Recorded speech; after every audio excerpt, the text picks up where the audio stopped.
దేశవ్యాప్తంగా ఇటీవల వరుసగా జరుగుతున్న ప్రయాణాలు ప్రయాణికులను ఆందోళనకు గురిచేస్తున్నాయి. తాజాగా జార్ఖండ్ రాష్ట్రంలోని చక్రధర్పూర్ డివిజన్ పరిధిలో హౌరా నుంచి ముంబై వెళ్తున్న రైలు ఘోర ప్రమాదం చోటు చేసుకుంది.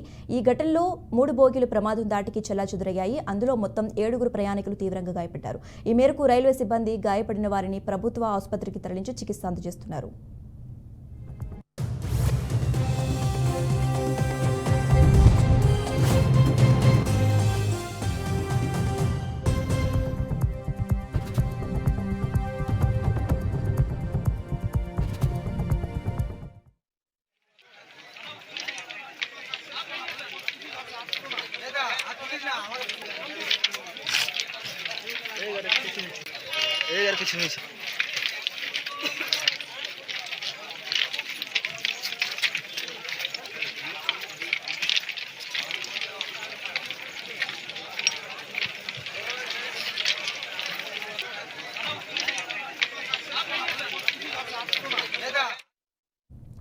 దేశవ్యాప్తంగా ఇటీవల వరుసగా జరుగుతున్న ప్రయాణాలు ప్రయాణికులను భయాందోళనకు గురిచేస్తున్నాయి. తాజాగా జార్ఖండ్ రాష్ట్రంలోని చక్రధర్పూర్ డివిజన్ పరిధిలో హౌరా నుంచి ముంబై వెళ్తున్న రైల్లో ఘోర ప్రమాదం చోటు చేసుకుంది. ఈ ఘటనలో 3 బోగీలు ప్రమాదం దాటికి చెల్లాచెదురయ్యాయి. అందులో మొత్తం 7 ప్రయాణికులు తీవ్రంగా గాయపడ్డారు. ఈ మేరకు రైల్వే సిబ్బంది గాయపడిన వారిని సమీప ఆసుపత్రికి తరలించి చికిత్స అందజేస్తున్నారు.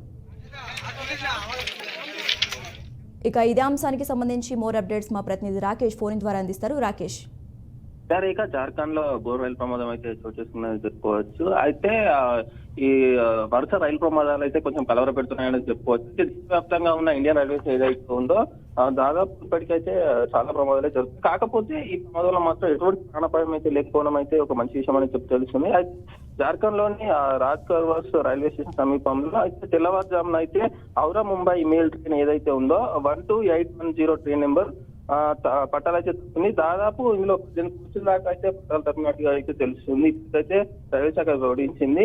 అయితే ఈ రైలు గూడ్స్ను ఢీకొనడంతో పట్టాలు అయితే తప్పినట్టు కూడా రైల్వే శాఖ అయితే ఒక ప్రకటనలో అయితే పేర్కొంది. ఈ బడాబాం సమీపంలోని దాదాపు 12 కోచ్లు కూడా అయితే ముంబై హౌరాకు సంబంధించిన మేల్ ఏదైతే ఉందో ట్రైన్ దానికి సంబంధించిన 12 కోచ్లు అయితే పట్టాలు అయితే తప్పాయి. ఈ ప్రమాదంలో 6 ప్రయాణికులు అయితే గాయపడ్డారు. మొత్తానికి అయితే 6 కూడా వాళ్ళ పరిస్థితి అయితే కొంచెం మెరుగ్గానే ఉందని అయితే వైద్యులు అయితే ఇప్పటికే ప్రకటించారు. అయితే వీరిని చికిత్స నిమిత్తం అయితే చక్రధర్పూర్ అయితే తీసుకెళ్లారు. అయితే చక్రధర్ రైల్వే డివిజన్ పరిధిలోని రాజ్ కక్షావన్ స్టేషన్ కు కేవలం 7 కిలోమీటర్ల దూరంలో ఉన్న సరైవల్ జిల్లాలో అయితే ఈ తెల్లవారుజామున 3:45 అయితే ఈ ఘటన అయితే జరిగినట్టుగా అయితే తెలుస్తుంది. రేఖ అయితే ఇప్పటికే రెస్క్యూ టీమ్ కావచ్చు, రిలీఫ్ బృందాలు కూడా చర్యలు అయితే చేపడుతుంది. ఇప్పటికీ కవచ్ ఉన్నప్పటికీ కూడా కవచ్ సాంకేతికత అయితే మెరుగు లేదని చెప్పుకోవచ్చు. ఎంత సాంకేతిక నైపుణ్యం వచ్చినప్పటికీ కూడా కవచ్ అయితే పనిచేయడం లేదని కూడా okay right thanks for updates Rakesh.